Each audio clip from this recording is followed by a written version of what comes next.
Olá, meu amigo, minha amiga. Olha, não tem uma metáfora melhor para a gente analisar o que está acontecendo com o Brasil do que o filme Titanic, que foi inspirado na tragédia onde o transatlântico bateu no iceberg e matou um monte de gente, né?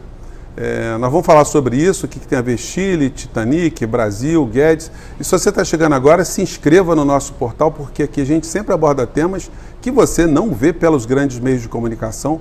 E se você gostar, você deu joia, compartilhe nosso portal, porque hoje nós estamos meio tristes, né? Porque aconteceu aquilo que a gente já sabia.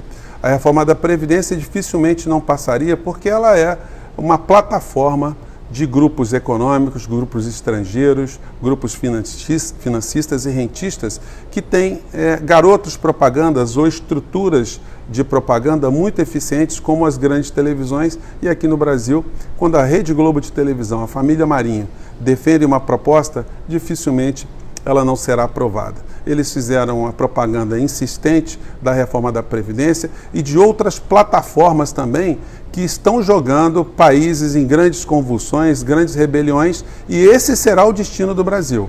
Mas assim como o Titanic, que fez com que na condução desse navio tivéssemos lá estelionatários, gananciosos, golpistas, rentistas, pessoas insensíveis, caloteiros, a gente tivesse um grupo de pessoas irresponsáveis também, todas desprezando o restante da tripulação e da população. Nós temos no Brasil o mesmo sistema. Quando o Titanic afunda, os mais espertos, os mais sem escrúpulos, são os primeiros a pegarem os botes salva-vidas e salvarem as suas próprias peles.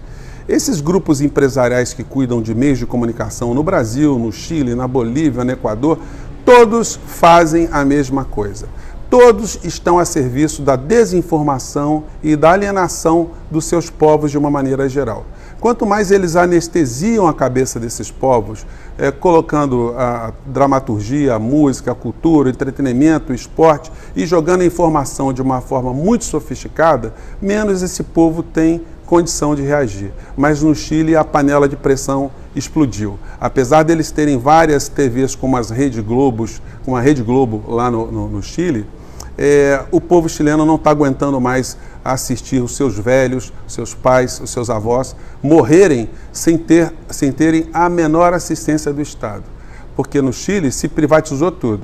E aí, gente, dos comportamentos salafráricos que a gente vê dos meios de comunicação pode ser materializado nesse tipo de editorial aqui do Globo, que diz que ineficiência estatal e concentração de renda provocam a revolta no Chile. Olha, a concentração de renda no Chile acontece desde o governo Pinochet, aliás, o governo do traidor, do corrupto e do ladrão Pinochet, e do torturador Pinochet também, que foi auxiliado remotamente pelo Paulo Guedes, que está aqui no Brasil, e pelo Piñera, que é o atual presidente do Chile. Concentração de renda tem sido uma lógica nos países da América Latina ao longo dessas décadas todas. Mas dizer que essas rebeliões lá no Chile têm a ver com a ineficiência estatal, como assim? Se o Estado privatizou a saúde, a educação, a previdência, o transporte, o saneamento básico, a energia, privatizou tudo. Então, qual é a ineficiência do Estado? A única coisa que tem no Estado chileno são os políticos, são os poderes e a polícia para dar porrada no povo chileno de uma maneira geral. E é esse modelo genocida que o ano passado matou 11.300 chilenos por falta de assistência médica, porque a saúde está privatizada, eles também não têm programas de remédios mais baratos, e essas pessoas morreram ao desalento. E a juventude, as pessoas adultas no Chile estão vendo seus pais morrerem, seus avós morrerem, e foram para as ruas não por conta de 30 centavos ou de 30 centavos de peso. Foram por conta dessa situação de um sistema que aponta para essa juventude que vai acontecer com eles a mesma coisa. Eles ficam impotentes, porque se eles não têm dinheiro, eles não conseguem cuidar dos seus velhos, cuidar das pessoas que chegam no final da sua vida com a previdência desgraçadamente miserável como essa que está sendo aprovada aqui no Brasil. E para a gente ver como existe uma engrenagem repleta de estelionatários, de salafrários, de golpistas, de oportunistas, de negociantes, eu pego aqui uma fala do ministro Guedes, lá em Dallas, com a maior cara de peroba, falando que a solução, ou que eles querem fazer que o Brasil é privatizar tudo, inclusive o Palácio do Planalto, fundir o Banco do Brasil com o Banco of America, ou seja, fazer tudo o que foi feito lá no Chile e que está jogando o povo chileno nessa condição que está agora. O ministro Paulo Guedes, ele funciona como um grande estelionatário, um grande ilusionista, porque ele esconde das pessoas os aspectos negativos desse modelo que ele está querendo implementar no Brasil. Porque esse modelo, que a gente não sabe quem é que está bancando ideologicamente, como é que vem o ministro Guedes, porque é uma figura misteriosa, ninguém sabe nada sobre ele. Se você fizer uma busca na internet, você não sabe qual é o patrimônio do ministro Guedes. Você pode entrar no site da Transparência do Governo Federal que você não sabe. Como ele não disputou cargo eletivo, então ele tem que prestar a declaração de bens transparente para o povo brasileiro. Mas uma coisa é certa, ele não está defendendo os interesses da maior parte do povo brasileiro. E é muito falante, muito alegre, muito cínico, porque ele está vendendo aquilo que não lhe pertence. Vamos ver o que disse o ministro Paulo Guedes aqui em Dallas. Vamos lá.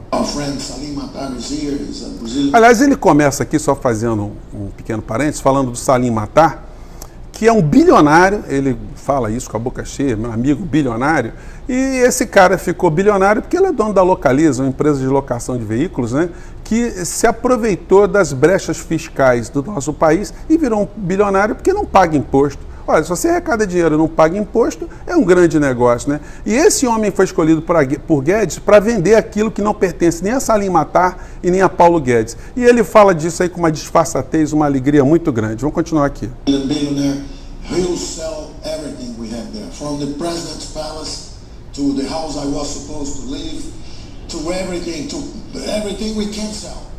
Of course, it will be very hard because the president already cut by 70% or 80% the costs with the palace. But we'll try to dislodge him. We'll try to get him out of the palace, and then we'll try to sell Petrobras. We'll try to sell Banco do Brasil, or at least merge. We'll try to merge Banco do Brasil with Bank of America. They're great in risk. Então, o ministro Guedes fala com essa desenvoltura porque ele está falando para abutres, né? Ele está numa plateia ali que está vendo no nosso país a possibilidade de arrancar, de tirar mais carne do povo brasileiro. A gente não sabe se é um grupo de abutres ou um grupo de vampiros para os quais o ministro Guedes está falando. Uma coisa é certa, ele não está falando para alguém que está preocupado com o futuro do povo brasileiro. E, como esperado, já que os meios de comunicação controlam essas situações todas, a reforma da Previdência passou quase na sua integralidade. E o jornal está dizendo aqui, comemorando aqui, uma plataforma que foi uma plataforma bancada por eles. O triste, gente, é que a gente vê muitas pessoas simples, muitas pessoas que batem no peito e se dizem de direita sem saber exatamente o que estão falando, né? Eles gostam de dizer, reproduzir um mantra que eles dizem que eles são conservadores nos costumes e liberais na economia. Muitos pequenos empresários estão esperando um milagre, achando que Paulo Guedes e o governo Bolsonaro vão fazer alguma coisa pela classe média ou pelos empreendedores no Brasil. Não há até agora nenhuma medida que tenha gerado emprego, e essas medidas que estão sendo colocadas, elas apenas acenam que num futuro que a gente não sabe qual será, o Brasil terá uma economia melhor. O que a gente está vendo é o que vai acontecer com o Brasil, o que está acontecendo no Chile, o que está acontecendo no Equador, o que está acontecendo na Argentina, porque não tem como você aplicar as mesmas receitas e ter resultados diferentes. O jornal Globo dá conta aqui quem é que vai pagar a conta também. A gente está vendo aqui que os bolsonaristas vão acabar pagando essa conta, pelo menos os empresários bolsonaristas, porque o governo quer que a empresa passem a pagar agora auxílio doença.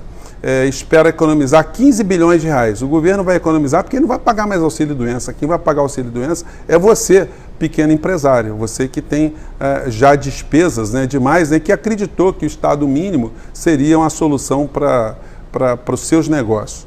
Gente, você que é pequeno empreendedor, você que é trabalhador, você que está dentro desse grande Titanic, só resta dizer o seguinte: olha, se cuide, tente ficar perto do bote salva-vidas, tente entender o que está acontecendo com o Brasil e não caia nessas milongas desse governo. Infelizmente, a gente tem esses youtubers que são de direita, que defendem esse modelo neoliberal que está massacrando o Chile, mas essas pessoas não têm vivência, elas falam daquilo que elas ouviram dizer.